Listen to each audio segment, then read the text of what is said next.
about this whole thing is Tim Tebow because of what I think of Tim Tebow. The fact that the things that he did last year was tremendous. I told you Tim is a great football player. I mean, he's the one guy, if I wanted someone to marry my daughter, it'd be him. You know, what would be the best opportunity for the Denver Broncos to be competitive for a world championship?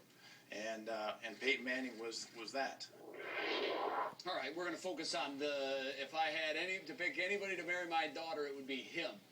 Stephen A., you really want to talk about that? It's hilarious to me. I mean, he's a great football player.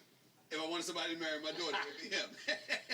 Really? What does that have to do with football? And see, that's been my argument from day one. And if you look at it from a serious perspective, Skip, going back and leaning back towards our earlier conversation on race, this part obviously doesn't have anything to do with that from that standpoint, but what it does do is highlight this need that everybody has to qualify their critique of Tim Tebow. He's a nice guy. He's a wonderful kid. He's a God-fearing young man. If I wanted somebody to have my daughter, yeah, and then I got tired of it. But it is akin to this. She's got a great personality.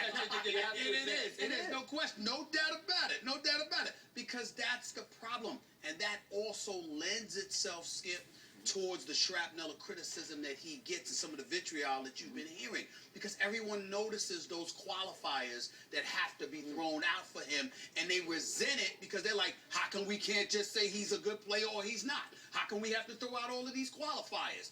That's what goes on here, and that contributes to some of the venom you alluded to earlier. That one line, that one aside, summed up my problems from day one with the guy I've been calling John Wrong Way. Not John Elway. John Wrong Way. Because that's new. I've never heard you use that. I never heard it. John Wrong Way. Wrong Way. First time I remember He didn't just damn him with faint praise. He damned him with flagrant praise. Right. Right? Yeah. Because he's saying, he's the greatest kid you'll ever meet. I want him to marry my daughter. Mm-hmm.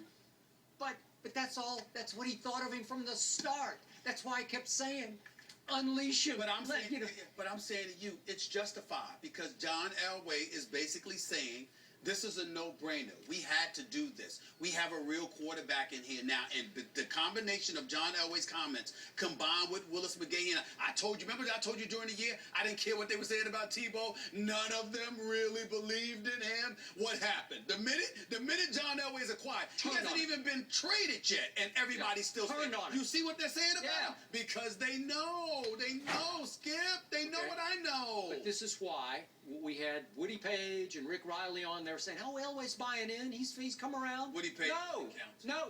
He doesn't count. And he's there in Denver. I just hit the hot button. He doesn't count at all. Woody Page has got a hoodwink. Hook, line, and sinker. All right? And we now have learned the truth. All right. We're going to take a break.